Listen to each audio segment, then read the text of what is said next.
Hello friends, I am back again with lecture number 4 on digestion and absorption.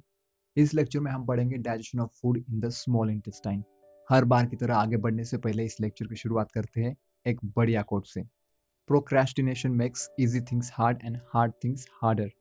बहुत बार हम चीज़ों को पढ़ाई को प्रोक्रेस्टिनेट करते रहते हैं। चलो आज नहीं तो कल पढ़ेंगे, परसों तो पक्का पढ़ेंगे। ऐसे करते करते एक समय आता है जब हमारी बहुत सारी पढ़ाई बाकी रहती है और फिर क्या होता है, स्ट्रेस और प्रेशर हमारे पक्के दोस्त बन जाते हैं। ऐसे में एक समय पर जो चीज़ें, जो चैप्टर्स हमें आसान लगते थे, वो भी अब हार्ड लगने लगते हैं और अंत में हमारे सामने एक नई मुसीबत खड़ी हो जाती है। इसलिए शेड्यूल को फॉलो करते हुए आज की पढ़ाई आज ही कंप्लीट करना बेहद ज़रूरी है। इससे हमारा कॉन्फिडेंस भी बढ़ जाता है और जो मुश्किल चीज़ें हैं वो भी आसान लगने लगती है। Let's come back to the today's topic, digestion of the food in the small intestine. Small intestine की बात करें तो इट हैज थ्री पार्ट्स जिनके नाम है ड्यूडेनम, जेजुनम और इलियम। जैसे फूड स्टमक से स्मॉल इंटेस्टाइन में आता है, यहाँ पर मस्कुलरिस लेयर की वजह से मूवमेंट शुरू हो जाती है। स्मॉल इंटेस्टाइन के लेयर्स के बारे में हम लोग पहले भी पढ़ चुके हैं। अब सवाल है कि मूवमेंट होती क्यों है। मूवमेंट इसलिए होती है ताकि फूड इंटेस्टाइनल सिक्रेशन के साथ अच्छे से मिक्सअप हो सके। अगर फूड सिक्रेशन के साथ प्रॉपरली मिक्सअप हो जाए तो डाइजेशन होने में आसानी होती है।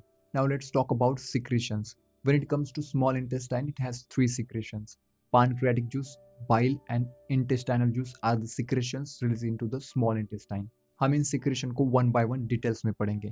सबसे पहले देखते हैं पानक्रियाटिक जूस को। हमने प्रीवियस लेक्चर में पानक्रियाज के बारे में पढ़ा है। Pancreas is a compound gland situated between the limbs of the C shape duodenum. Compound gland होने के कारण इसके दो पोर्शंस होते हैं। One is endocrine portion and another one is exocrine portion. तो ये पानक्रियाटिक जूस जो कि नेचर से अल्कलाइन है, एक्सोक्राइन पोर्शन से सीक्रेट होता है। आप यहाँ पर डायग्राम में देख सकते हैं पानक्रियाटिक जूस duodenum में आ जाता है एक डक्ट से, जिसका नाम है हेपेटोपानक्रियाटिक डक्ट। पानक्रियाटिक जूस में 6 एंजाइम्स पाए जाते हैं and all of them are inactive. Their names are trypsinogen, chymotrypsinogen, procarboxypeptidase, amylase, lipase और nuclease. Now these inactive enzymes need to get activated और इन्हें एक्टिवेट करने के लिए एक एंजाइम आ जाता है जिसका नाम है एंटेरोकाइनेज। एंटेरोकाइनेज एंजाइम को सिक्रेट किया जाता है इंटेस्टाइनल म्यूकोसा से। सबसे पहले एंटेरोकाइनेज एंजाइम की मदद से इनएक्टिव ट्रिप्सिनोजन कन्वर्ट होता है एक्टिव ट्रिप्सिन में। फिर ये ट्रिप्सिन बाकी सारे पानक्रेटिक एंजाइम को एक्टिव कर देता है। अब देखते हैं पानक्रेटिक एंजाइम्स एक्टिव होने के बाद काम कैसे करते हैं। First three enzymes of the pancreatic juice are the proteolytic enzymes. Proteolytic enzymes break down partially hydrolyzed proteins into dipeptides. Take a better look at the reaction given in the NCERT. Here you can see how proteins, peptones, and proteols are converted into dipeptides. Now let's talk about amylase. Being hydrolytic in nature, it converts carbohydrate from the chyme into disaccharide molecules. Hydrolysis क्या होता है? जब किसी organic compound की reaction पानी के साथ होती है तब उसमें कुछ बॉन्ड्स का ब्रेकडाउन होता है और एज ए रिजल्ट कुछ नए प्रोडक्ट्स बनते हैं। एग्जाम्पल की बात करें तो when polysaccharide starch gets broken down, it leads to the formation of maltose, which is a disaccharide molecule. Just like that, fats are broken down into diglyceride and then into monoglyceride with the help of active pancreatic lipase. The last thing of the pancreatic juice is nuclease. First, it acts on nucleic acid from nucleotides and then it converts nucleotides to nucleosides. And you guys will study these reactions very well in chemistry. अब bile juice के बारे में देखते हैं. It is also released into duodenum through the hepatopancreatic duct and which contains bile pigments, bile salt, cholesterol and phospholipids. जहाँ important बात यह है कि bile juice के पास कोई enzymes नहीं होते. Let us now briefly learn about the components of bile juice. पहली चीज है बाइल पिगमेंट्स। बाइल जूस में बिलिरुबिन और बिलुवर्दिन नाम के दो पिगमेंट्स पाए जाते हैं और इनका फॉर्मेशन हीमोग्लोबिन ब्रेकडाउन से होता है।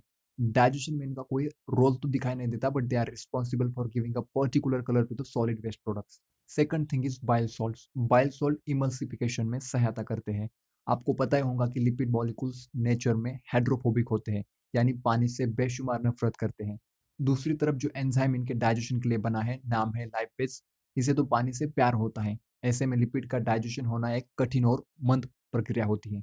लिपिड मॉलिक्यूल्स हाइड्रोफोबिक होने के कारण एक दूसरे से चिपकते हैं और अपनी एक बढ़िया सी गैंग बना लेते हैं जिसे हम फैट ग्लोब्यूल बोलते हैं। लेकिन अपन को तो डाइजेशन तुरंत मांगता है और इसी जल्दबाजी को पूरा करने के लिए आते हैं हमारे बाइल सॉल्ट्स।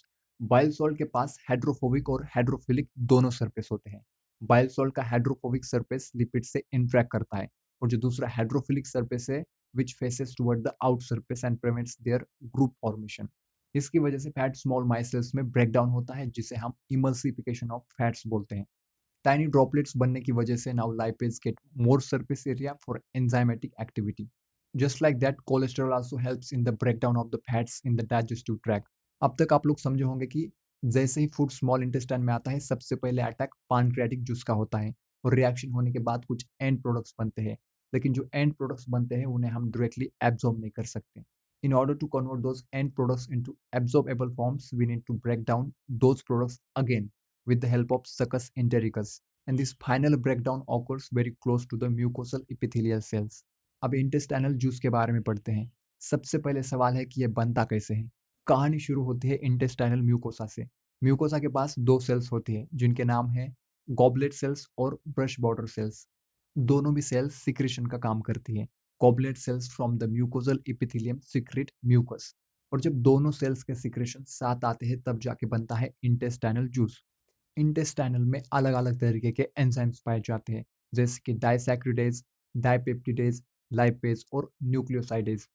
पहले बात करते हैं डाइपेप्टिडेज के बारे में. ये एक प्रोटीन डाइजेस्टिंग एंजाइम है and it hydrolyzed dipeptides into their component single amino acid units. Reaction में आप देख सकते हैं प्रोटीन से जब पानक्रियाटिक एंजाइम की रिएक्शन हुई थी तब डाइपेप्टाइड्स बने थे और अब यहाँ पे डाइपेप्टाइड्स अमीनो एसिड में कन्वर्ट हो रहे हैं. डाइसैक्रिडेज की बात करें तो it is a group of enzymes like maltase, lactase and sucrase. Basically enzymes disaccharides molecule को मोनोसैक्राइड में ब्रेक डाउन करते हैं.